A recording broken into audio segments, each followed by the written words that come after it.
We are back and ready to get into our first match of the day, and is a one match of 4 in total, but this one is a little bit separate from the 3 matches we're going to see afterwards, as this is the only relegation match and final relegation match that is going to happen today. The loser of this, unfortunately, is knocked out of Grandmasters. The winner gets to survive and fight next season as well. So let's see what it's going to be. It's going to be Zhym versus Hunterace, a very close to mirrored lineup, Sottle, except Zhym having that Druid and Hunterace having that Rogue. But other than that, it's Quest Warlock, it's Tempo Demon Hunter, it's Warrior, even with both players banning the Warrior, of course. Yes, and I think the Druid could still be the problem deck for Hunterace in the way that we were seeing perhaps Hunter be the problem deck for him yesterday. Zhym's build is very standard. Perhaps if he was going with a more trimmed down list that we saw from some of the Japanese players over in APAC, where there's no Ysera Unleashed at the top of the curve, that can give you more outs as the Quest Warlock, but it's pretty standard. One Soul of the Forest, Ysera, double Mount Seller, pretty much the list we're used to at this point, that generally is able to pump out too much pressure too rapidly for the Quest Warlock removal to keep up with. So once again, we might just see Hunterace struggling to find himself a victory here and there, but I think the same story is true from Zhym's side with the Quest Warlock, because outside of the Mirror, which could be an eventuality, the Rogue for Hunterace, I think with the inclusion of at least one questing adventurer in there, does have the ability to build up a bunch of damage and be able to push through. But I think generally vanilla Rogue without the additional threats, be it stealth or secret, I think is a pretty solid matchup for the Warlock. So maybe if you had to break it down, maybe Zhym even has a slight lineup edge with the way this has gone. Right, yeah, and it scares me when I'm leaning towards saying Hunterace might actually want to queue his Warlock into Zhym's Demon Hunter, which is a very strange thing. I didn't think I'd say that much, because I think I'm still not fully decided on where it lies in terms of who's like super favored or not. I just think it's very close. But honestly, if you put that up against instead Druid, which I don't think is very close, and then the mirror match, which just by its nature is a mirror match, I think your boy want to hit the Demon Hunter with that, which is feels like a strange thing to say. But we are going to be going into our first game of this relegation match. Zhym on the top on that Quest Warlock, and Hunterace on his Rogue. And this is a disastrous start for Zhym. When you have your GM life on the line, this is not the mulligan you want to be seeing. Double Dragon, Bimmy and Jimmy in the opening hand.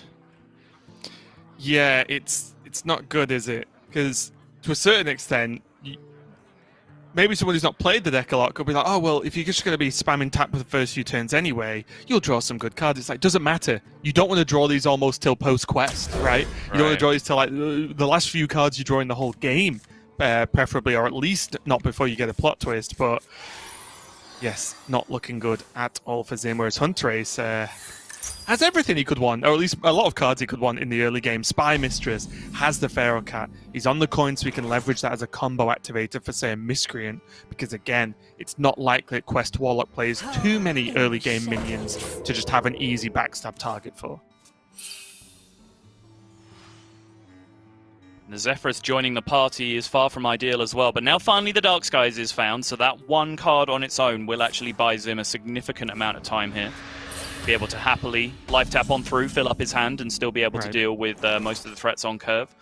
The way Rogue threats line up, as long as you are tapping every turn, you can almost Dark Skies at your leisure and be able to get a full board clear. That is not allowing for the threat, of course, of a Giant Edwin, Van Cleef, or Questing Adventurer to spoil the party.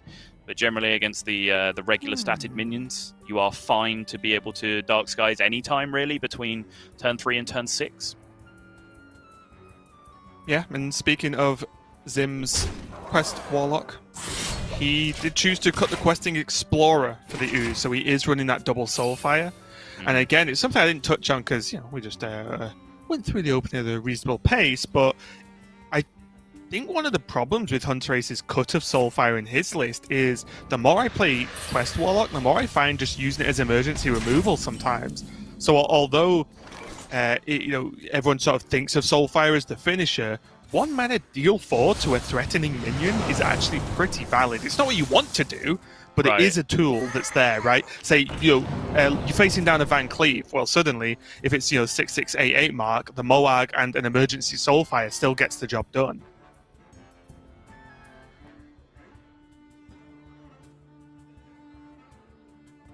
Yeah, the Spy Mistress is just going to get some damage done of its own, honestly. Without a Mortal Code to clean up easily, or even a Rain of Fire. It's a little bit awkward for Zhym. Doesn't really want to be Dark Skies in a 1 health minion.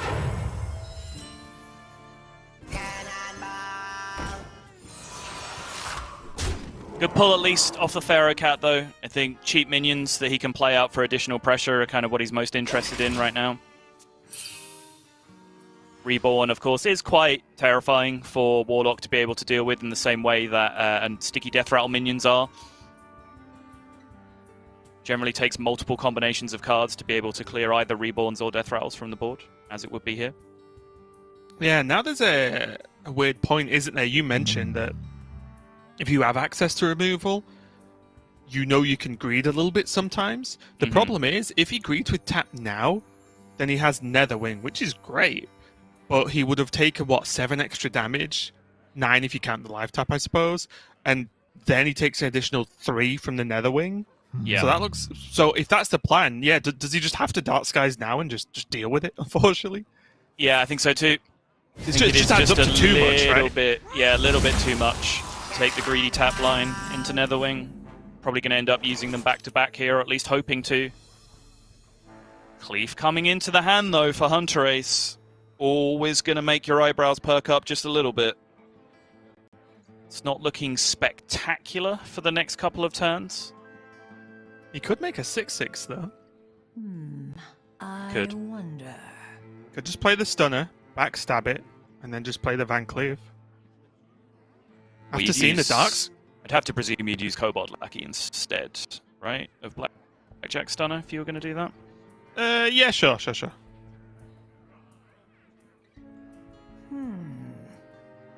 Well, I think after seeing a Dark Skies, it's awfully tempting to me. Yeah, Netherwing is the fear, right? If you don't make a decent size board that resists Netherwing here, you risk losing tempo on turn 5. If you risk losing tempo on turn 5 against this list that Zhym's playing, they're going to curve that into Abyssal Summoner on 6, and then you are in real trouble. I think I kind of like it too. There's also the option to just go 4/4, which would also achieve the same effect. You are at least sticking something that resists the Netherwing. I also think with Backstab and Seal Fate in hand, I think it's worth utilising here. The extra damage is looking quite good. Caladan off the top, but it's a turn too early.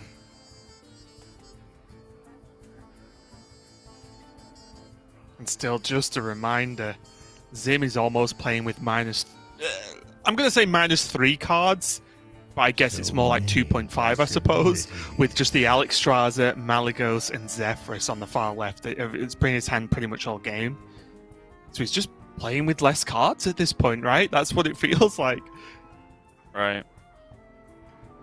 And I say 0.5 for Zephrys because it is a playable card. He can play it as a 3/2 technically. He can't play the dragons, of course. But yeah, it feels rough, and it looks like it's going to have to be a Netherwing anyway. I guess this is one of the things that holding the Kobold would deal with, actually. So then he could Seal Fate Kobold the Netherwing. Sure. Yeah, no, and that's a good he point. didn't have a secret for Blackjack Stunner, which I think that's why I went straight away to Blackjack Stunner, because, well, there's just no secret. So I thought, oh, well, just use that, because it's kind of just a 1/2 right now. Would have been a little bit nicer cleaning this up for Hunterace if he'd gone the other way. Or just do that if you really want to show off.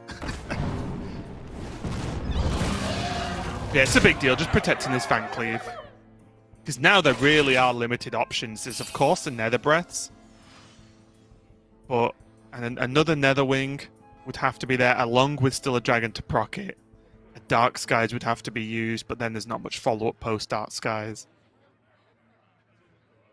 And I think Hunterace knows there isn't a Dark Skies there because of that Netherwing play, right? Of course it's the You would right way. expect so, yes. Does that have that? So, oh, okay. That's I 7. wonder if all he Soulfire is needs. better. I don't think so. I think, like, when you were talking about Soulfire, I was going to kind of raise this as a counterpoint. Like, I think one of the reasons why Hunterace has one Soulfire with 2 Abyssal Summoners is, like, those cards play so badly together, Yes, right? that's like, true, that's true. If you're in a situation against, like, Hunter, where you have to Soulfire one of their minions early, and then you're playing Abyssal Summoner, and then your Abyssal Summoner ends up summoning, like, a 4/4 taunt because you've discarded cards from hand, Right. I think that's a pretty significant problem.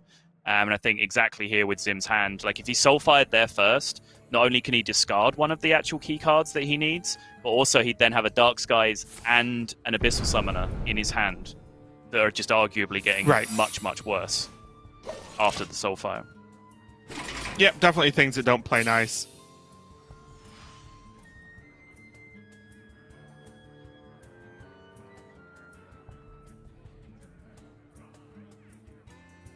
Guess this is the problem here, though. Does this now just have to be a Celadan to kill off this Kronks?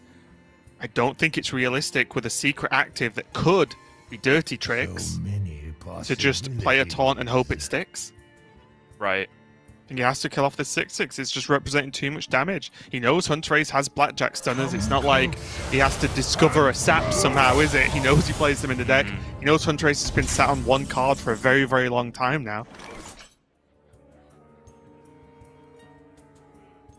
Imagine Hunterace just has to go here. Yep. His alternative turn just does not look good enough to justify not dropping the Galacrond here.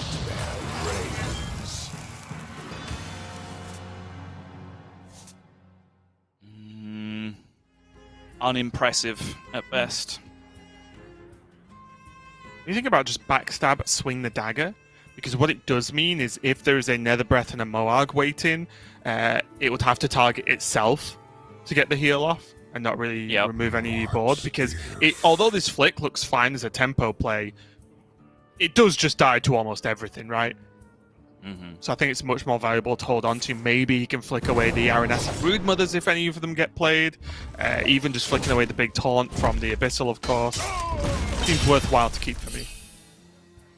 And you can see the tension here between these two players. I think Zhym, it's hard to make out because so much of it was hidden behind his hands there, but when he was just expecting to see the powerful results come out from Hunterace's zero-cost cards, saw one get pointed out as his minion, and I think there was just the slightest sigh of relief when he found out it was a backstab that was being pointed instead of something more impactful.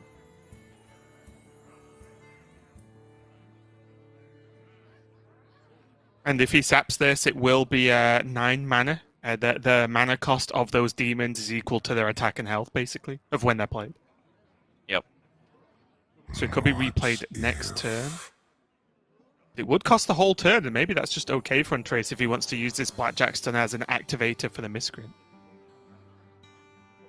Because again, it's another situation where I think Flick is just way too good to play right now. He does get a 4/4 in play, though, which, you know, Hunterace might feel like is helping him represent lethal a lot more strongly, especially when he has Spy Mistress to back it up as well. Oh, double Spell Lackey is the juice one Eviscerate right now. Eviscerate is insane. You can just hit Sinister Strike right now for lethal. Daring Escape? Daring Escape seems pretty solid, honestly. It didn't look too bad, did it? Yeah. The Eviscerate is huge, though. It basically now, in Hunterace's mind, forces Zhym to heal. He almost has to, or he'll lose. There's a plot twist, though. And there is Moarg, Nether Breath, plot twist available. Even a tap if he really wants to. He is on... It's 11, I think, on the quest now? Just hit 12. Oh, sorry. Oh, with the draw. Sorry. Yeah.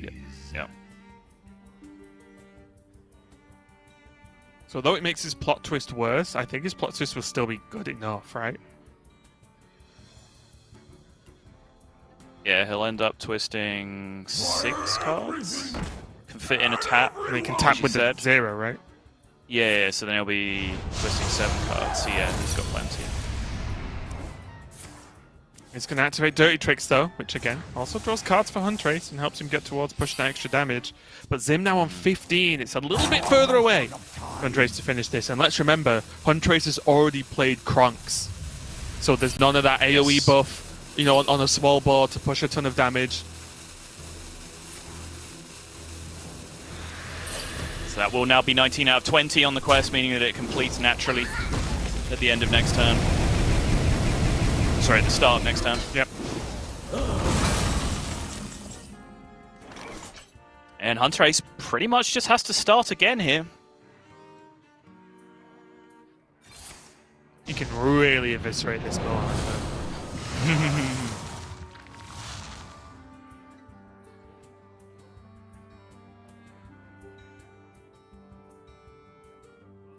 I do like board building, though, as an approach for Hunterace here, because he has seen certain levels of removal. He's seen an almost desperate Moag Nether Breath there.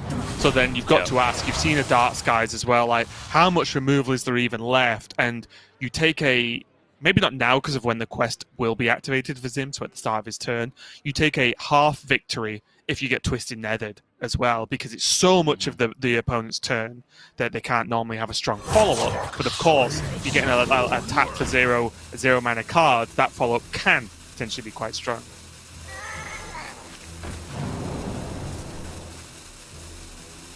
Imagine this has to trade. Too dangerous to leave that up now based on the minions that were generated.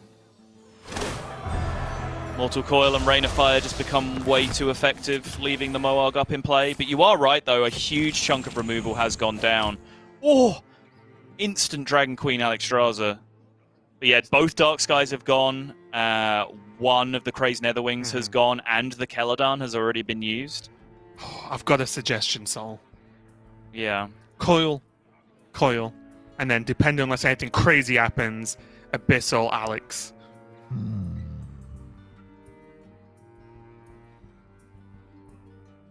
Sure. How are you liking it? I don't hate it. You can also just Twisting Nether and still play an 8/8 at the end of it. That's still true. That's still true. Which is kind of an equal amount of board swing. But I do think this is an important point in the matchup, though, because this is one of those matchups where I don't think you always necessarily win via the burst damage, like I was talking about earlier. Quite often, you can just, you know, get to the point where Hunterace isn't able to develop enormous amounts of pressure every turn, which is kind of where he's at right now, and then just start slamming your own big threats in response to that lack of tempo from the rogue opponent. Yeah, and that's the issue, right? Like, I don't think Zhym can just play the removal game forever. Clearly, because it's going to run out, right? And I think you've always got to start just looking for those spots that are just weak enough to not have to clear the board. And I think that might have been one of them. Didn't even play the Alex, so this looks greedy to me.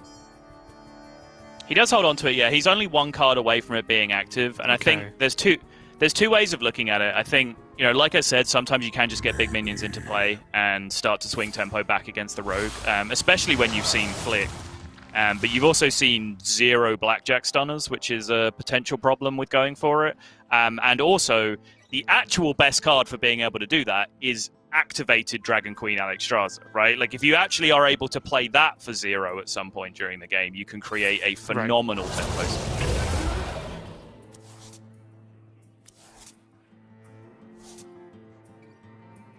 From nothing power. Darkness wanes. Yeah, I'd be prioritizing direct damage right now, but none of these are really it. Shiv is technically, but maybe Sap is just a better choice. Yeah, Sap might just be a better card right now, you know, as opposed to anything that Hunterace wants to achieve. I think Sap might just be a strong enough card to take. Yeah. Yeah, like, the problem is, if Hunterace keeps making these... Oh my goodness! Was that actually the 1 in draw? 11! 1 in 11 straight off the top. He taps into the Hunterace as well. The Soulfire into the Dragon Queen Alexstrasza being active. Is that your Sarah? What? Sarah Unleashed! 9 cards left in deck. Those portals are going to run rampant so quickly, Raven. Mortal Coil immediately to go digging for them. There's still just a Broodmother for 0 mana as well. So this can be a taunt wall too. I don't know what I'm talking about. It doesn't. Like, the dragons in the deck aren't even going to matter. Yeah, this that's what I mean. Look at this board. This board is just lethal. And honestly, I criticized the Dragon Queen play, but if you told me he's going to just rip the one of copy he's got in his deck off the top the turn after, fine. Because this has worked out, rightly or wrongly, I guess, very, very, very well for Zhym. And I'm not even sure what he can do about it. Hunterace is going to start off with just sapping the key problem here of not having much time. Sap that away and then deal with the rest of the turn. But what's the answer, Sol? Like, with Flick gone, a sap now already used, no secrets in hand for these blackjack stunners. Did Zhym even get his betrayal positioning on point, by the way, with the way he played all of these minions on the previous turn? I think he did, right? Yeah, he did. I actually think he managed to play around generated betrayal even in such a high-pressure situation, which is pretty freaking impressive. 8/8s all separated by lower attack minions. The Nosdormu was on the far left as well, but if you don't remember where he got sapped from. So yeah, pretty crazy actually. That is very, very nicely done in such a ridiculously high-pressure spot. Worth noting as well, because Betrayal was an option for that choice where Hunterace picked up the sap that ended up getting played as well.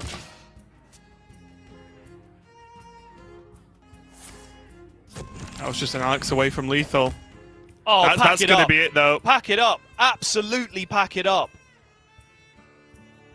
This game was cursed. You don't win these as the rogue, do you? No. There was a chance. Wait, can he sense demons for the extra cards? He can, right? Yeah. Yes. Yep. Just to make it a little bit less likely, he discards Soulfire with a Soulfire. And I believe that's green to me, and that's going to be the game. Wow. That one turn and the game flipped around. It looked like Hunterace had Zhym under all the pressure in the world, because he did. He nearly got him. Just that one turn of heal, that one turn being able to stabilize was enough. And again, Zhym holding on the Alex there. I don't know if I agree with the play at the time, but if you're Zhym, you agree with the outcome, because being able to just play it next turn, as you mentioned, an active Dragon Queen for 0 mana is insane, and we saw the power level there with the backup from not only the Abyssal Summoner, but also the Aranasi that you got from the tap as well. It was just an incredibly full board for free, almost. Yeah. It's madness, Sol. Madness. It was, yeah. And I was losing my mind there at the end. I think, in that situation when you only got one card, one duplicate left in your deck, Dragon Queen Alexstrasza is such a valuable resource in the matchup to be able to play active, particularly when you have it for 0. Ideally, you'd like to have both the Nether and the Alexstrasza for 0 left over, so you can just, any board, just go, boom, reset my board now. But obviously, I was talking about, like, it's not 1 in 11. I was talking nonsense. There's 2 of them in the deck. So even if you're down to 11 cards, 10 cards, like, it becomes 1 in 5 to draw that card very quickly, and you're drawing 2 cards every single turn.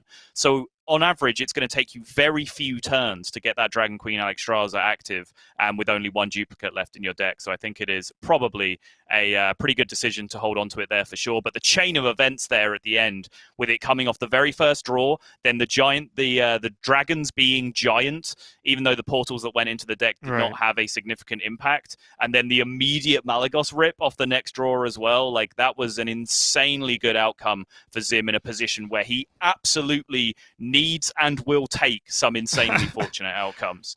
Yeah, I think we are starting off as we mean to go on here with this series, at least between Zhym and Hunterace. Just a reminder, this is a relegation match. The loser will be done. But for now, we're going to go to a break while we set up our game number 2. Don't go anywhere. We'll be right back with some more Hearthstone Grandmasters.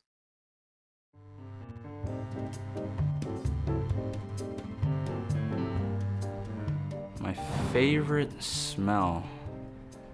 I haven't really thought about this. Oh my goodness. That's so hard.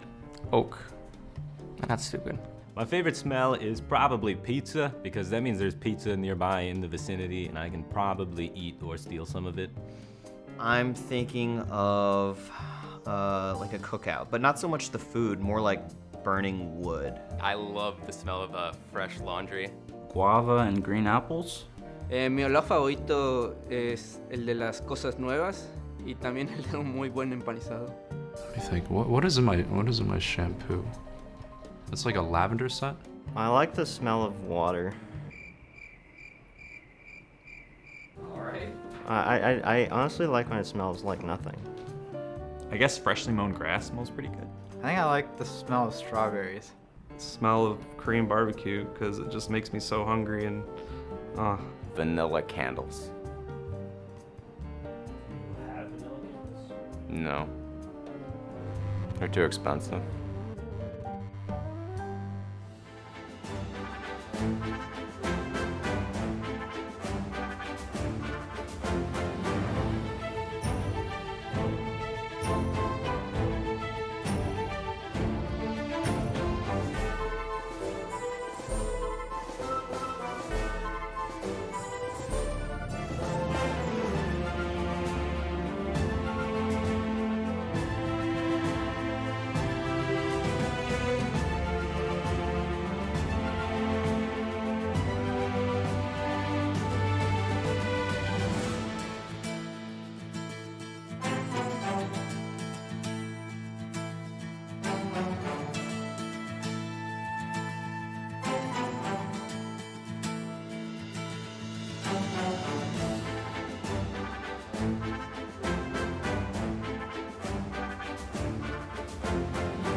We are back and ready to continue our relegation match between Hunterace and Zhym. Zhym just take an incredible win with his Quest Warlock over the Rogue of Hunterace. It looked so close. It looked like Hunterace was going to take that game, but Zhym did manage to turn it round. But that still means we've got the rest of the series to play out, of course. But Zhym is that one step closer, Sottle, to safety. And for him, it must have been terrifying having to wait this long because he is the player that's only going to get one chance at being able to save himself in Grandmasters. Yeah, and it's unbelievable turn of events, honestly, that the player who started off all the other end of the relegation bracket in Hunterace, who was the Division A player, has found his way falling all the way through to be able to be faced off against Zhym. But I did mention how I thought that Quest Warlock might just be the problematic deck in the series from what we've seen so far. And it's going to be a huge boon for Zhym's chances to be able to pick up a win with that at the first port of call, because he did kind of just get handed one with the quality of his life taps and the quality of his dragons that came off the zero cost Dragon Queen Alexstrasza, and that is no slight on the way that he played it at whatsoever. All of the things that were in his control, I think he handled absolutely brilliantly, like right down to that betrayal positioning at the end, which is a fantastic piece of recognition for how high a pressure a situation it was. But certainly it was one of those games where you needed one of those high rolls that the Quest Warlock is just innately capable of. It's part of what makes it such a good deck in the eyes of so many people. You really, really wanted to be given one of those, and now Hunterace will be looking to get it right back. But he has perhaps the problem matchup in the metagame right now, outside of perhaps Highlander Hunter, with the Druid coming back on the other side. Yeah, not something he really wanted to cue his Warlock into here, is this Druid from Zhym. But I think it's important. Regardless, we've seen Hunterace even tweeting about, he's been feeling a bit off lately about Hearthstone. And not about the game, but about his performance, should I say, before people get confused. I think it's important that just, I hope for his sake in this match, he's just focused, and that's all that matters. Just got to worry about this game. Nothing else really matters at this point. But Zhym off to a pretty good start here. Doesn't have access to the ramp, but he has access to a very early Glowfly if he wants it. And it's a pretty big Glowfly, even with Coin Innovate used. It is, but early Glowfly is not often the match winner. It certainly helps if it comes down several turns early, as this one does, to lock out the threat of Crazed Netherwing. But even then, there's Rain of Fire clears, there's Dark Skies clears, there's all kinds of combinations that are able to pass the Glowfly check early on. So it might even be worth just holding back here and Zhym holding on to those zero-cost spells to be able to pop off with a Mount Seller further down the line. He's just going to go for it here. I think the Savage Draw tips it over the edge, right? Because he has access to some burst, he can draw some cards in the same turn as well. See how it pans out here, but that is the full Glowfly. Oh, checking in with Hunterace. He does have a reasonable way to deal with this, right? The Rain of Fire plus the Dark Skies is going to be enough to clean this up. It does use up a couple of cards in hand. It does stop him tapping this turn as well. So it's had an effect, even though it was cleaned up by Hunterace very nicely. It has had an impact. This Abyssal Summoner is going to be smaller. The plot twist is not going to be as big. Or going to be cast yet, one or the other. The ramp off the top for Zhym as well unlocks the full potential of his entire hand now. We'll have to find a way to get some cards out of hand if he doesn't immediately find a Mount Seller or another big threat, something else to spend his mana on so he can unlock the power of this overflow over the coming turns. But he already still has Fungal Fortunes to just keep on drawing, so we might just see that line instead.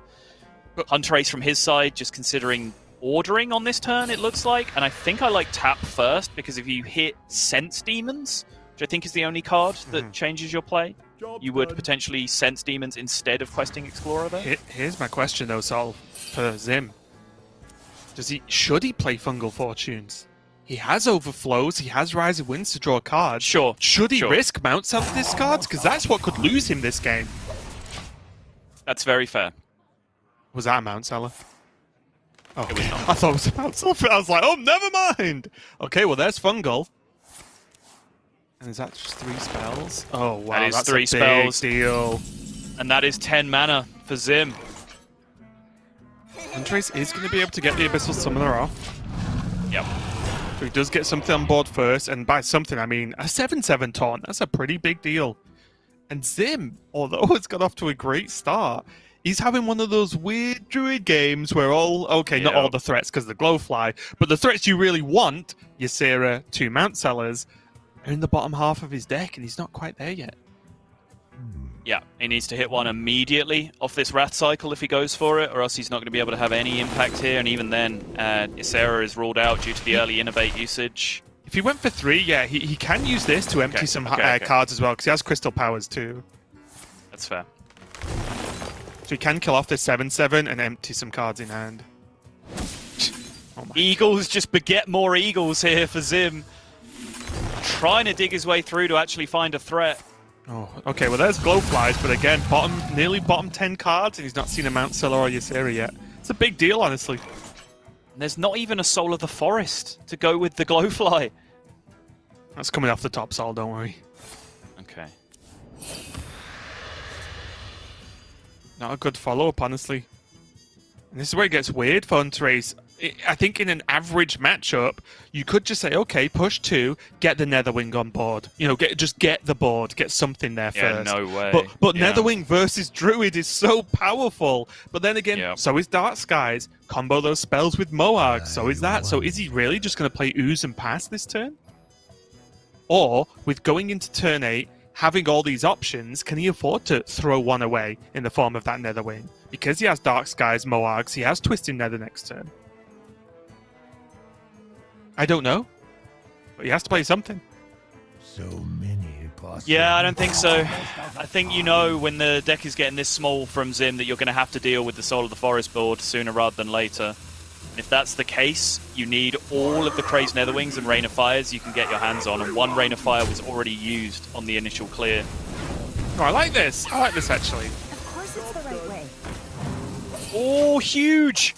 Huge from Hunterace. Hunterace, while casting the show match of this exact matchup, kept banging the drum that people needed to take bigger risks. They needed to just draw at all costs, complete their quests at all costs. And he is practicing what he preached on that turn. Yeah. I also think I heard RDU say Mount Sellers are good, and Zhym's practicing that right now as he did get to one. Yep. Exactly the same thing. A direct quote. Yep. Yeah, I'm sure it probably is, actually.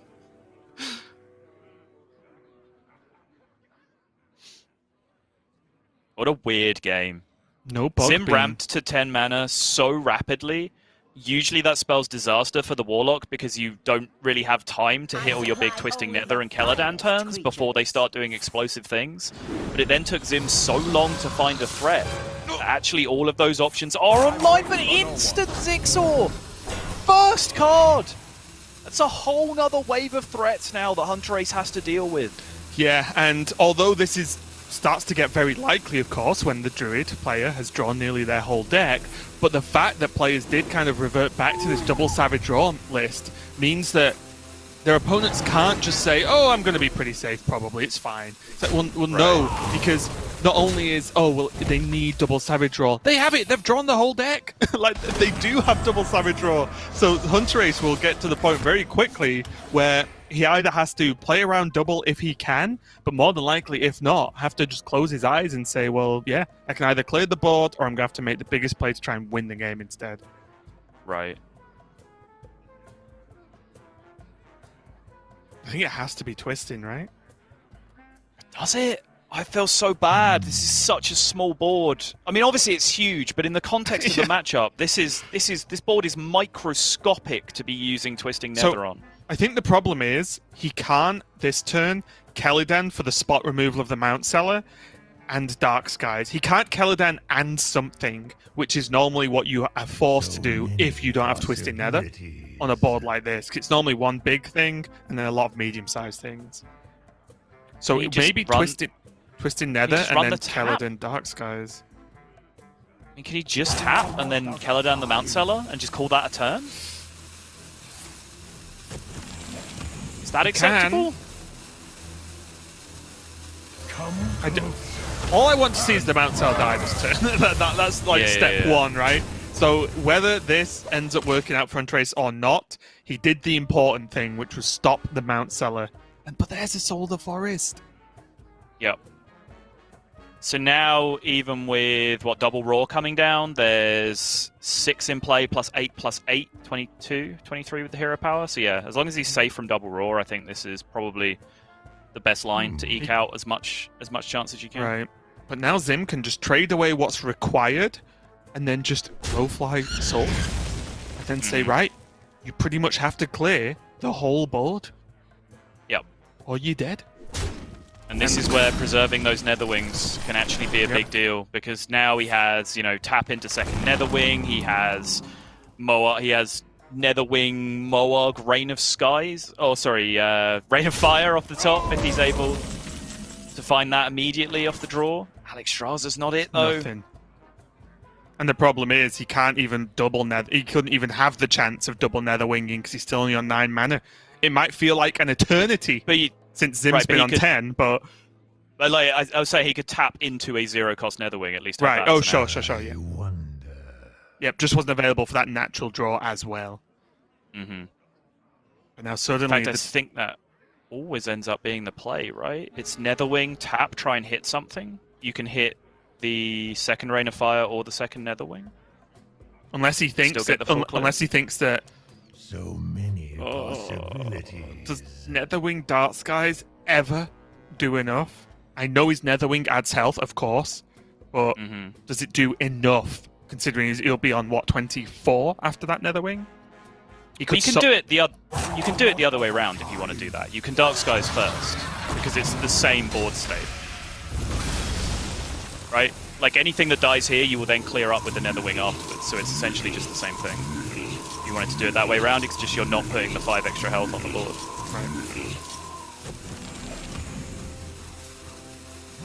The Breath? And the Soulfire down a couple of minions? Heals up to full.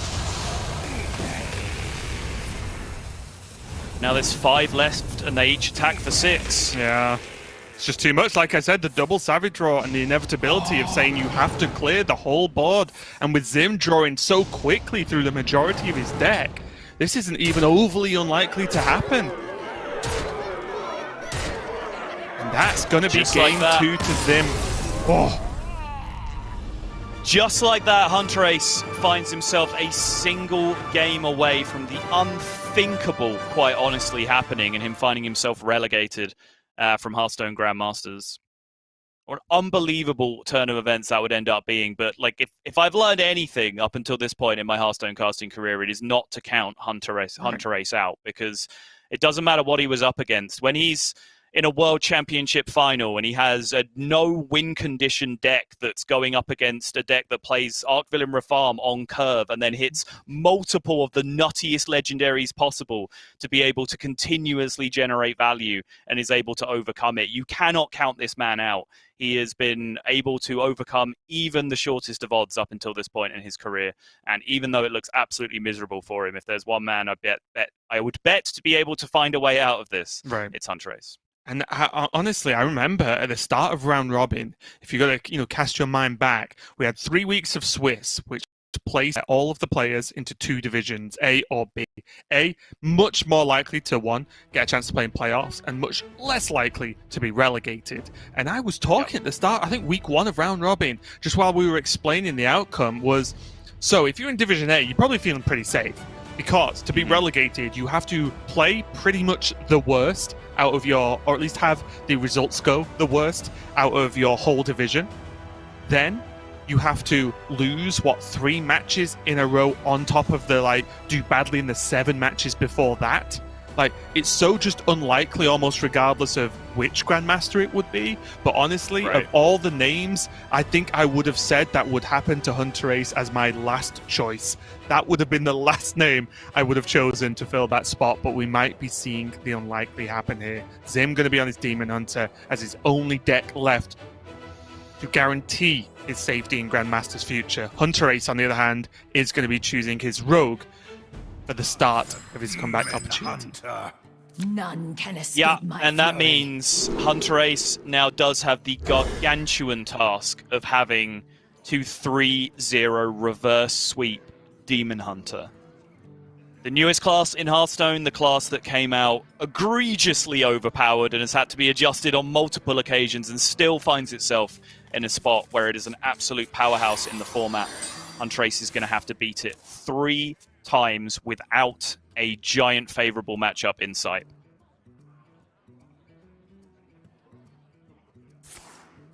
He does have a pretty good opening hand for this one. The Spy Mistress, not bad at all, if not great. Seal of Fate, very good at just picking off those strong Demon Hunter on curve plays. But most importantly as well, Zhym Hero Power passed for his turn 1, which is probably what Hunterace really wants to see right now.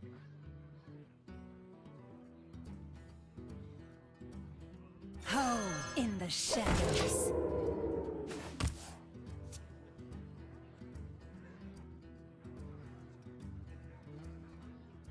Still Chaos Strike, not for Zhym to continue to develop, or start developing minions, should I say. But he's starting to push that damage and cycle through, and one of the weird problems you have when you can say, oh, well, Demons has not played early minions, that's good. It's like, right, but that means they've got their insanely powerful mid-game options in their hand ready to go. Right. So although, yes, it is good that Hunterace, for Hunterace at least, he is not getting just destroyed in the early game, it means he has to prepare for a very powerful mid-game from Demon Hunter. Yep. We do see this Spy Mistress doing the heavy lifting once again, though, just sat here on board, chilling out, waiting for the opportunity to take a good trade when it presents itself. Zhym does find just the one possible answer, though, picking up that Hunterace in hand, the one thing that could potentially punish. Right.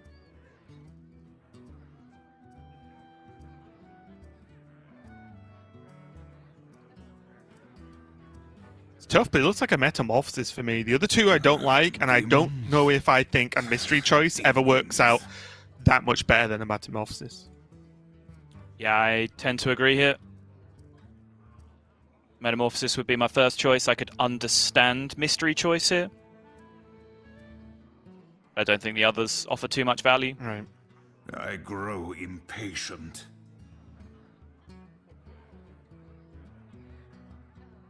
Time grows short.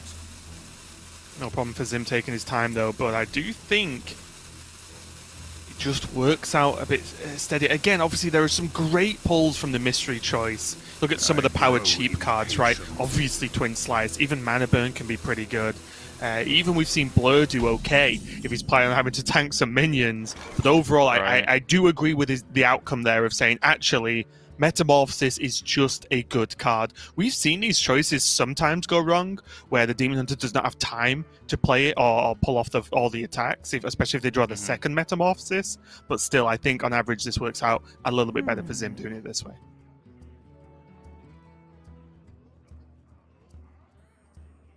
Seal Fate looks too clean to me. I think I like Hunterace keeping hold of this Spy Mistress for now. It's doing a weird but powerful job. It is, yeah. And it just continues to disrupt turn after turn, especially while he has Praise Galakron in hand. It means that he can threaten Zhym's minions all the way through to Gladebound Adept with this thing, because he can just comfortably trade up into a 6/4 with the hand that he has right now. Just look at this from Zhym. It's like, all right, fine, 4-3. I did draw the Beaming Sidekick to be able to pull it out of range. But again, Hunterace has the options to be able to push back against this depending on the lackey. Yeah, and he can do all that first without much problem, right? He doesn't really lose out by doing this Praise Galakron. Blackjack's Stunner does present some interesting tempo options in its own right, though.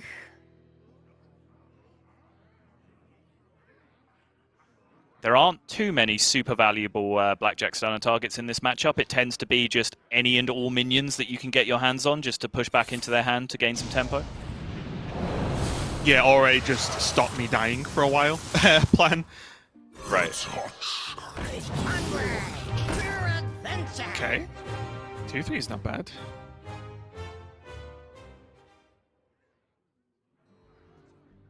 Shadow step that, wait 10 turns or so, find yourself a tank up. Easy game. On wings of evil. Get the Alex Strauser ready as well.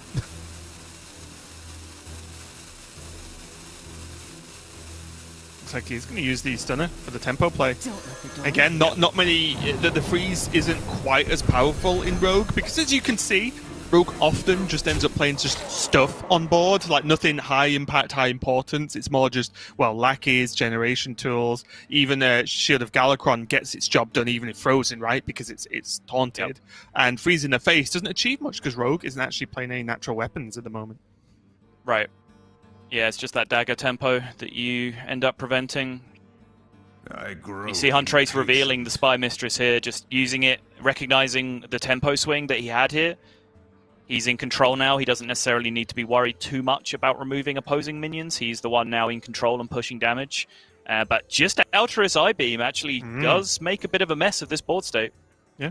Saving grace, though, for Hunterace, if that is the play, it does finally activate his dirty tricks, so he can get cycling towards some of the cards. I think some of the worst outcomes we've seen for rogues throughout Grandmasters is when they do end up in that weird spot where they've just starved themselves of cards because they've drawn all their power cards, but none of their generation or cycle cards themselves.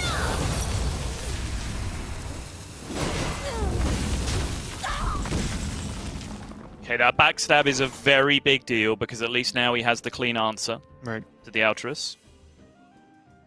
That's about all His he's hand got, is doing absolutely nothing, Raven. And that's where Rogue can get a little bit strange, right? And maybe it's the thing keeping Rogue in check at the moment with how it's built is you have these games where the tools are all there, but there's no payoff, right? Like the payoff normally is Togwaggle or Galakron or even like Shadow Stepping Krunks later on. But really the payoff is being able to do a lot of decent things in one go. Whereas when you have to play a bit more of an honest game plan for longer in the game, it can be a little bit tough. And with no Miscreant to generate lackeys, it's not like Hunterace is really getting just those consistent lackey values going down either.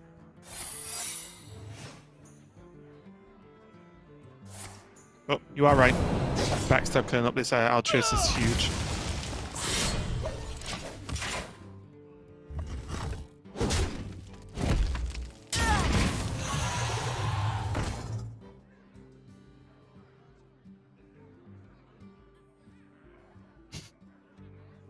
Talking a lot about players' turn management. That was an interesting one for sure. Battlefiend, okay, now that's done. Stop and think. Because first I was like, well, there's meta hero power, there's hero power meta, there's hero power Gladebound, and then he was like, no, Battlefiend, priority 1. Okay, bit of a strange one from Zhym there. Yeah, I think it's probably right though. Rogue off board, you just saw a backstab get used. Probably a good time to just drop it down and look to try and get some pressure out of it with that Warglaives. Makes sense to me. Yep, I agree with the play. It was just jarring how he did it. That's all. Okay. Bone Wraith. Bone Wraith. Very nice. Not bad, yeah. Not bad at all. Could even bounce this. Yeah, I was just going to say, I do like this when players just accept that Stunner doesn't need to be saved for like the ultimate target to bounce back, right? It's like, just put a minion back in hand, make him pay mana for it again. Get the board. I like this play from Hunterace a lot. Yeah, looks like Hunterace is going to keep the push up as well. He can now play this on the following turn if his secret doesn't get dealt with alongside the evasive Draconid, and even if it does get dealt with the prep ambush alongside all of that as well, so he can potentially have a huge tempo swing on the following turn. And Demon Hunter, outside of tanking a ton of damage, without a board, does not really deal with the evasive Draconid, right? Which, you know, maybe makes this Bone Wraith super important here, just because it chews up a bunch of the Warglaives charges before the evasive Draconid actually comes down. Sure, if they have to take 14 to take it, they're not happy about it, but at least the minion is dead. Yeah.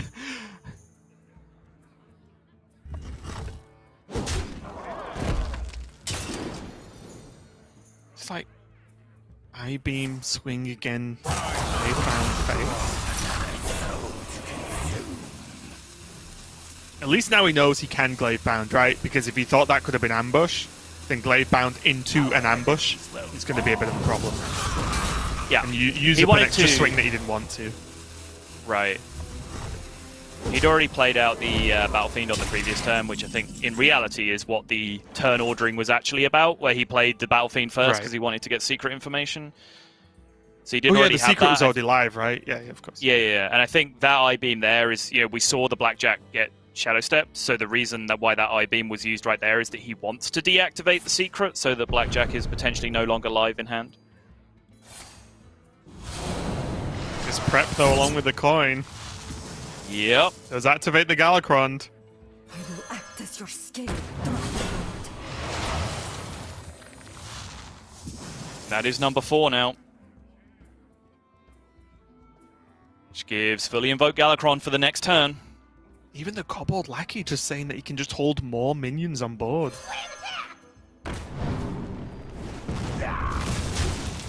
And especially post Altreus, there's no bad outcome for having minions on board, right? If you can, you stick them because the huge sweeping AoE is long gone now.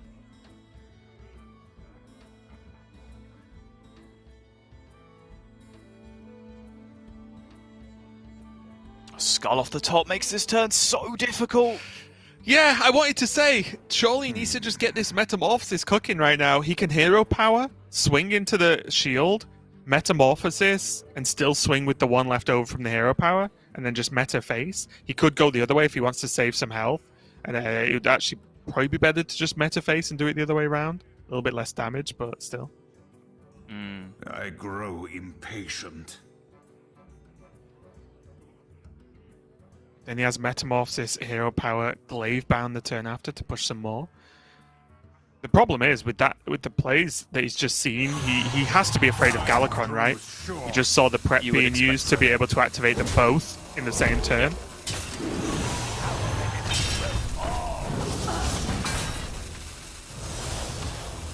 Just decides to retake board here instead. This Rush Lackey in hand could end up being huge with these zero-cost cards that are going to come out of the Galacron. Hunterace immediately slamming it. He needs money here, and he immediately hits it. Oh my goodness! What? Even has the Lackey in hand. Hello? And it's Rush Lackey, so he can just trade this Krunks into the Glaive Bound. Or trade off the Battle Fiend with the cat. Whatever. Doesn't matter. He can do it all.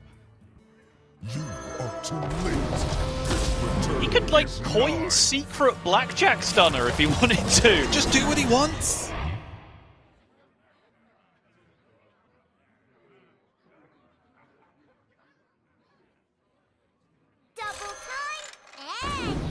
What was this Galacron? It's what Hunterace needed. That's what it was. You are absolutely right. And there's the concede. Yep. We said Yep. if there's ever someone who can manage a comeback, it's Hunterace. But wow, I didn't think it would be in that kind of fashion. He did set himself up for it, and again, I do really like the use of the blackjack stunners. And maybe, people think of them more as, get rid of the big things, get rid of the taunts to set up lethal. It's like, no, stop the Demon Hunter killing you, stop them having board, and make the Demon Hunter play in a much slower fashion, which gave Hunterace the time to be able to actually fight with the Galakrond. Get rid of the taunts to set up lethal in Demon Hunter. What's going on there? Well, no, I'm saying the blackjack stunner in confused. general. I'm saying in general, people see the use of that card. You know what I mean, Sato. Come on, I'm stressed enough with this match. Don't poke me, okay? That 3/5 lifesteal taunt, that just gets you when you play against Demon Hunter, huh? Depends whose list we're casting. Some people have played certain cards that can discover other cards. But anyway, Zhym still, of course, has his Demon Hunter left to take his win with that he needs to guarantee his safety in Grandmasters. Hunterace, though, getting a win with the Rogue is the first step. But he does have either a Demon Hunter Mirror next or his Quest Warlock. And again, I did actually say at the start of the series that if he could queue his Quest Warlock into Demon Hunter, that was arguably his best matchup out of what Zhym has left. Yeah, that is potentially the case. Again, Hunterace has seemed to struggle with the Quest Warlock so far. I don't know how much of that is just himself getting unlucky, of him finding himself in bad matchups, of him not seeing the lines. I have some questions about his game versus Hunter yesterday.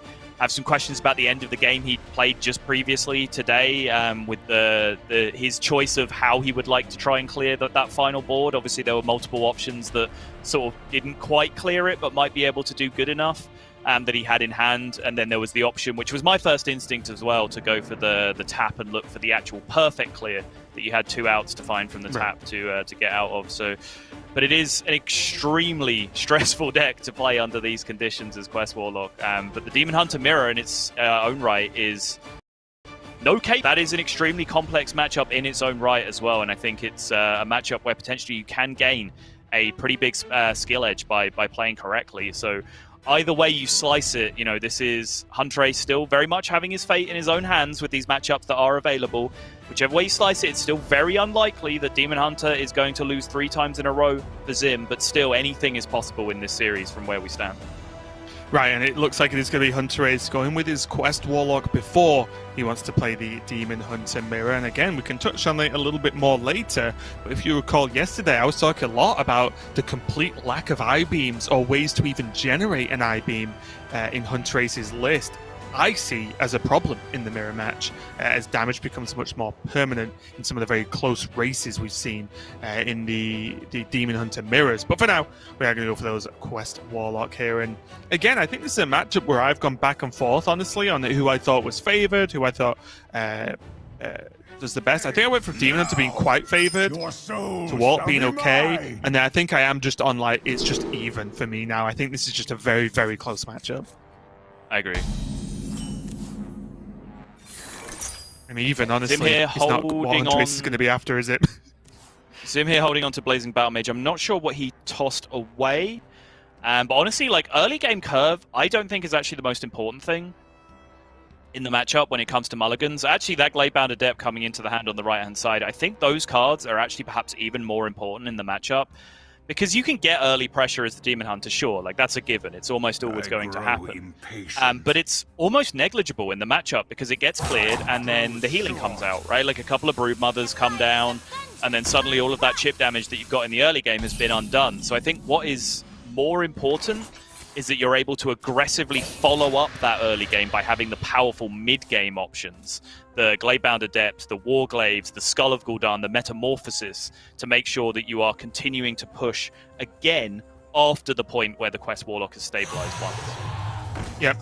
Similar-ish to the Highlander Hunter approach against Quest Warlock, where yes, you get the early stuff, yes, you put a lot of damage in, but if they stabilize, you do need that backup in that late game. But here, Zhym is managing to get a good aggressive push going. And I think most importantly, and I do agree with your point, but in a perfect world for Zhym, he just wants to just keep things consistent, right? He wants to just be putting on threats almost every turn and just make Hunterace have to have the removal. Because guess what?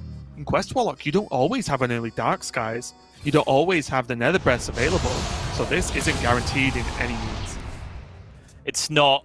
And even though that looks like a pretty solid turn for Hunterace, being able to relieve a ton of pressure, the implications of spending a card on turn 3 instead of life tapping on turn 3 are extremely far-reaching with this deck. His hand is now 2 cards smaller than it would have been otherwise, and it's only the fact that he has this Mortal Coil to follow up alongside the Dark Skies that he's able to clear out that board state. But now having found Plot Twist in his hand, at the very least, Hunterace will be starting to feel a little bit more comfortable. Not only the implications of just playing a card, but that card being Nether Breath only healing Hunterace for 4, which might sound silly to say only 4, well that's what the card does. Not in this deck, because Moarg can make this card heal for 8 or potentially even 16 if you get to play 2 of them in the same turn. So, yes, it was a good removal there. It stopped some more damage coming from into Hunterace. You get to remove it and heal, but that could heal him for 8 quite often in the matchup. So he's in some worlds kind of gained less. There's a Moarg as well, so at least he has one of those combos to follow with. He has gained less, but he has now won the board, and that is enormous.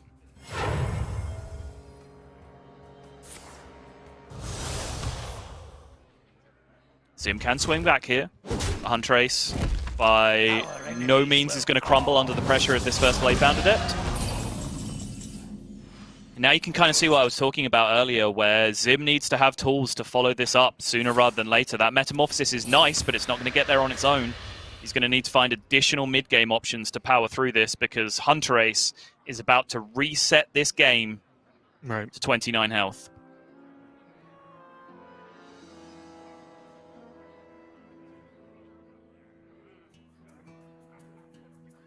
Imagine he's considering right now whether 25 is enough, and if he doesn't want to have a Moarg on board, it's because he's potentially curving out into Abyssal Summoner over the next couple of turns, and that Moarg Artificer in play might end up being a big threat to his own proceedings rather than to his opponents. And it's not like he'd have a bad turn, right? You can still Nether Breath kill the minion, play a Quest Adventurer, Plot Twist if he really wanted to, but I doubt it. But still, he'd have a reasonable follow-up. So just taking his time there, considering, but deciding just to go for the Moarg. But that is the card that Zhym will want. Insane. As you mentioned, you need the strong mid-game, you need the strong late-game, and Skull will get you there. Absolutely insane.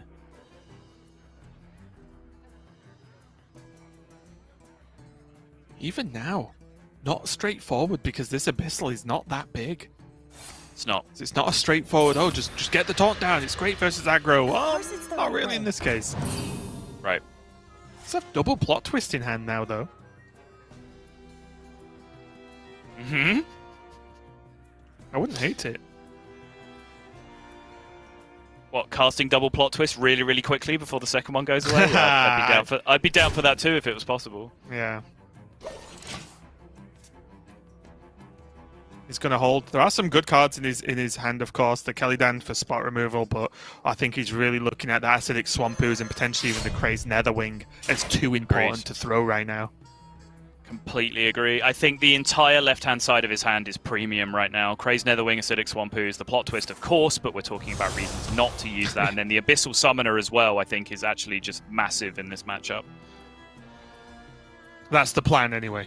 Sometimes it's not massive in this matchup, and that's the problem. Sometimes it's just a regular summoner.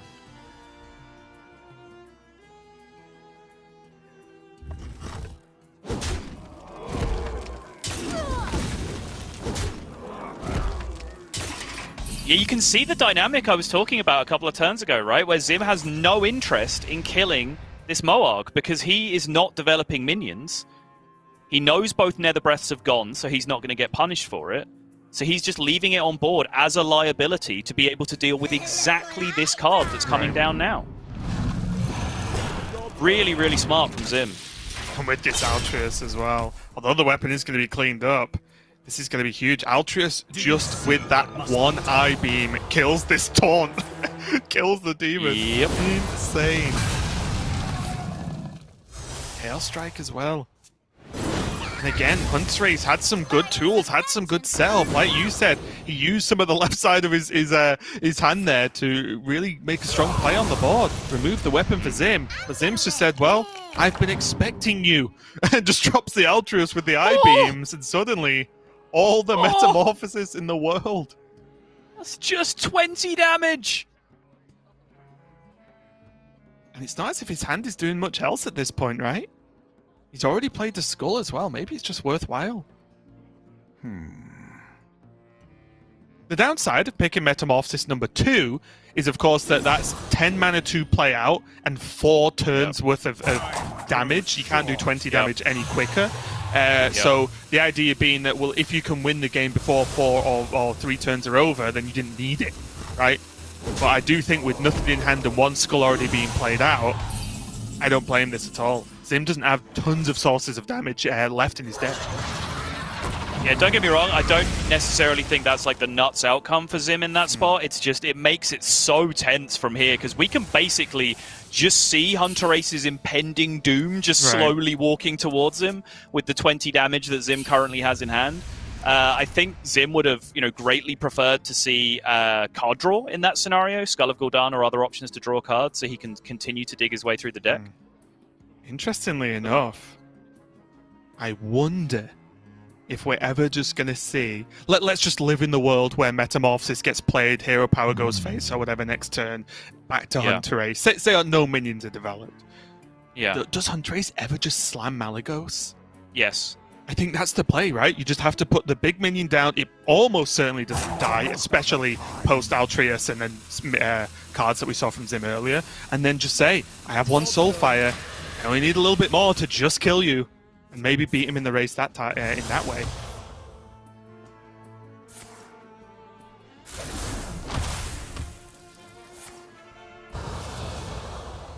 Oh boy. And there's Gladeban, which means he can Hero Power and still Hero Power again plus Gladeban next turn. Oh, the Alexstrasza though. Oh, this is decision time, Raven. He taps. He Just immediately skipped taps. it. I think I would have gone aggressive Alex, put my opponent to 10 and sat there with a Malygos. That was the question, right? And an 8-8, a 5-5, and Malygos Soulfire in hand. And Hunterace is on 12. It's not... Okay, well, kind of. Hunterace is on, what, 7? But still, it's not that bad. He did go for the taunt play instead, but... that might just be enough as well. He still has Malygos Soulfire next turn. It's just the way round he got it. Right. He still has offensive Alexstrasza with 15 damage loaded up on board as well at the same time. This just puts a 7/7 in play to protect from additional damage. Yeah. There's a good chance this is just better. He can Hero Power the 7/7, use the Glaives to just tank it once. But he can't follow up with the Glaive Band in the same turn or the Metamorphosis. This is what I was talking about. One of the drawbacks is the card just itself, although a lot of damage, costs a good chunk of mana to play.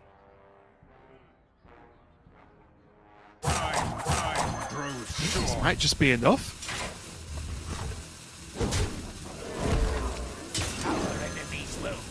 He's going to forego the Metamorphosis.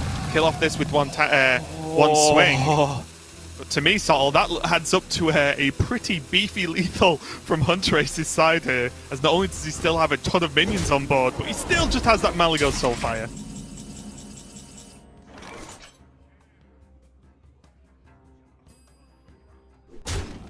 Okay, even that slight pause, I'm stressed. that half a second where Hunterace did not just immediately execute lethal felt like an eternity from my perspective. And now, as if there was any other way this could have possibly played out, Raven, we are going all the way down to the final match, 2 games to 2, 1 game of Hearthstone on the line to decide the future of both of these players in Hearthstone Grandmasters. Winner stays in, loser gets relegated, and what better way is there to finish off this season in terms of relegation than with a Demon Hunter mirror?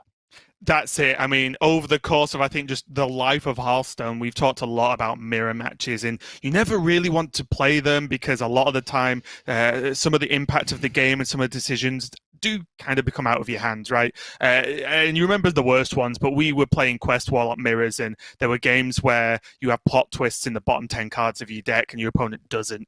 That's a tough game to win no matter what. I will say, Demon Hunter Mirrors, as they stand right now, there's a lot of ways you can mess up. There's a lot of ways you can play well. And normally whoever plays the best and executes it the best, even in the smallest of things, does take the victory. So I'm with you on this. So I think this is maybe the perfect matchup to end this series on, however way it ends. So the reason I'm smiling is I'm just like glancing to my right and just seeing our entire production team and every other caster from every other region just losing their minds in our Discord right now. At the end of the day, like we're just Hearthstone fans as much as the rest of you are, so we're just getting excited by incredible high stakes here between these two players. Yeah, have we just been given some kind of role that we always cast the high stakes Hunterace matches? I thought we were good after the Worlds match, and now yet again we find ourselves in a crazy game number 5. Let's kick it off. Zhym on the top, Hunterace on the bottom, Demon Hunters both sides of the board, and everything on the line for this one game of Hearthstone. I was talking about it yesterday, but I do genuinely feel like I'm attached to Hunterace throughout our Hearthstone careers, because like the final in Germany, I cast. The final in Seoul, I cast. The entire GM career and all highs and lows, I cast. And his World Championship final, I cast. Like, I've just been there for every single moment, every single high-profile, high-level final, every win, every crushing defeat in the finals, every moment. I've been there along the way just to watch it. Part of what makes this so hard to watch, regardless of what the result is going to be. Right, and look at that opening there. Hunterace had potentially even the perfect response. Twin Slice, the best card in Mulligan in the mirror match by far. And he had the answer to not only Zhym's minion, but put on an aggressive board himself. And now with that Umberwing, Hunterace is leading the way. Does have to Chaos Strike to keep the cycle going, and even that 1 mana burn just to lock out some of the stronger plays from Zhym, whether that be next turn into the turn 4 or into that turn 5 turn, which is almost famous now for Demon Hunter as the scary one. Chaos Strike. It does seem like Hunterace has now started to play a little more instinctively, a little smoother just over the last few turns of that Warlock game and now the first few turns of this Demon Hunter game. I don't know whether that's a good or a bad thing, but I would lean towards good, because I think if anything, he's probably been getting in his own head a little bit too much over the past few series, his last few series towards the tail end of the GM season. I think just playing on instinct here might just end up being the way to go. Honestly, even if we just look at the camera, right? Yeah, look at it. Look at the speed. Have you ever seen him play this fast? A few days ago, Hunterace was almost tearing his hair out in some of the matches, right? We saw the stress on the camera. And even though back when, at the start of this series, he lost that first game to Zhym due to the Alex Strauzer and everything, he still didn't look as flustered as he looked maybe a couple of days ago. So yeah, he's looking a little bit calmer to me. We'll see if it pays off though, because although Hunterace has had a great start and has got that mana burn down, he is now a little... Okay, it's not too bad. Decent draw. That was just in play before it even got drawn, Raven. I know it's his only play. I know it's his only play, but how many times have we seen players with only one play on any given turn, and Hunterace specifically just even rope out and take that time to think about things? Zhym's hand though is immense right now. He has all the options. He still has Twin Slice. He has Glaive Bound. He has the War Glaives. Has an I-Beam. Although not active quite yet, kind of stranded in the middle there. But still, even for 3 mana, he has access to some level of healing, where Hunterace has no I-Beams in his deck and no Vulpera Scoundrels, which means he's got no way to generate any kind of healing here. Zhym has all the tools. The problem is, does he have the time to play them?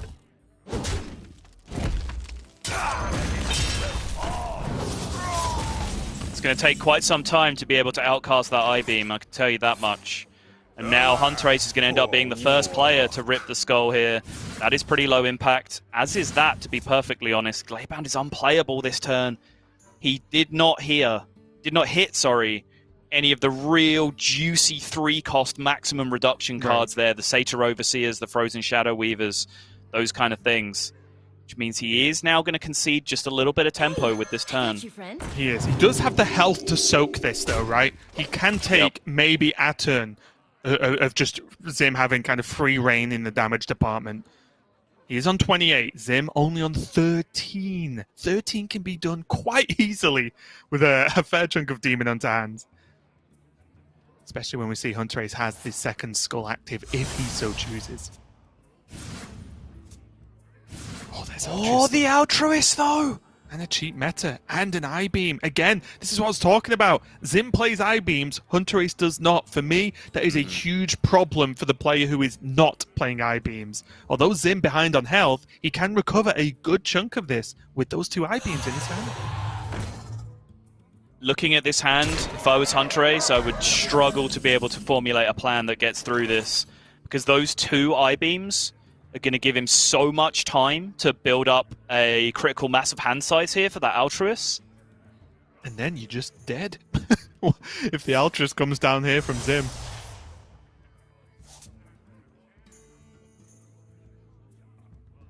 I did wonder whether Hunterace was just going to go for the skull.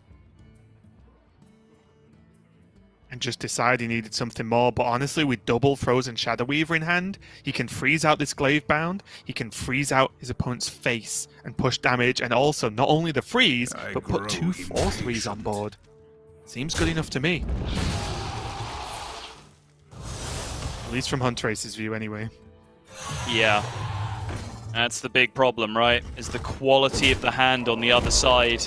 I guess Glaive-bound freeze might well be better because Glaive-bound is not as susceptible to the I-beams as double Frozen Shadow Weaver would be. But here it is. Oh, he got a 1-drop as well on the side. Insane. Do you see what must be done? Could also just skull if he really wanted to. He could He could skull, just have skull Twin if he Slice, really and wanted still to, get to his I-beam, no problem. Yeah. Insane. The game could end this turn. There are worlds where this is lethal, I'm pretty sure. Okay. He's not going to go the skull route.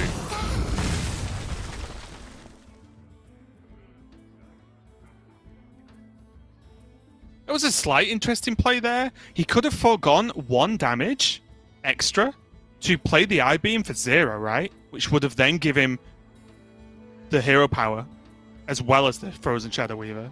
Yes. And he still would have had enough damage to clear the board. Although he loses 1 damage to face, he gets to press hero power. Yeah. I think that might have been a bit of a misstep there from Zhym. I think that was well worth it to push an extra 5 this turn. Yeah, very possible. Very, very possible indeed. It's not the first time during this series that Zhym has had 1 or 2 issues with his outcast positioning. The ordering in the previous game, I believe, as well. He missed damage with his Volpera sequencing. Hunterace just going for the second skull, and look at Zhym. He just needs this to not be great, and with the frozen face and 2 Warglaives of Azinoth, this puts Hunterace in a horrendous position. He cannot deal with the Altruist. I don't know the stats of win rates of Altruist sticking on board after the turn is played, but I imagine it's close to 100% win rate. Yeah. I grow impatient. I don't know what he can do. The 3 cards he drew required him to be able to attack with face to have any meaningful impact, and he can't because the Frozen Shadow Weaver has locked Hunterace out of not only this turn, not only this game, but potentially locked him out of Grandmasters as well. I grow impatient. That's the question, right? It's like his deck has way fewer answers for a situation like this because of the lack of those I-beams. To be able to kill minions from off-board while his face is frozen, it's way more likely that he gets locked out in situations like this because of the way he's built his deck. And that's just going to be it. Zhym, he's going to take the victory over Hunterace. He's going to knock out the previous world champion. He's going to save himself and continue to be a Grandmaster. Hunterace is going to have to go back and try and re-qualify if he wants to come back. A huge match. Huge commiserations to Hunterace, but honestly, a huge congratulations to Zhym as well. His first time in Grandmasters this season. It could have been fleeting. but he has managed to hold on. So congratulations to Zhym, even though I'm sure a lot of people would have loved to see Hunterace stick around. We all would. I'm not taking anything away from Zhym here. He won the match. He's going to stick around, and we're going to see him in the next season of Grandmasters. Yeah, it's a heartbreaking loss for Hunterace, of course.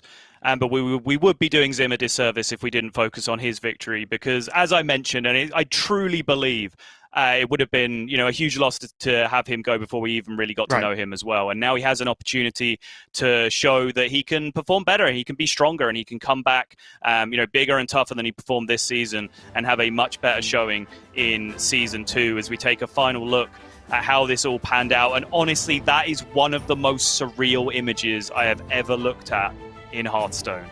Just those two words, one slightly above the other, is not something I would ever think I'd be seeing in Grandmasters. He was 10-4 in Season 1, all the way through to semi-finals. He was 9-5 and won his group again in Season 2, and then lost to Casey in the finals. And yet, somehow, in Season 3, he finds himself relegated. An unbelievable turn of events. But make no mistake about it, I don't think the Hunterace story is over just yet. So if you ever needed a hook to be tuning into some Masters tours this year, I think you may have just got it, because I think after the initial wave of, defeat and despair is over, which I'm sure he will be feeling right now, Hunterace is someone who is going to refocus and come back bigger and stronger. And if he were to win a Masters tour in the remainder of this season, I would not be surprised whatsoever. Yeah, and with Yonchaping effectively next week, that might be sooner rather than later. And let's just remember,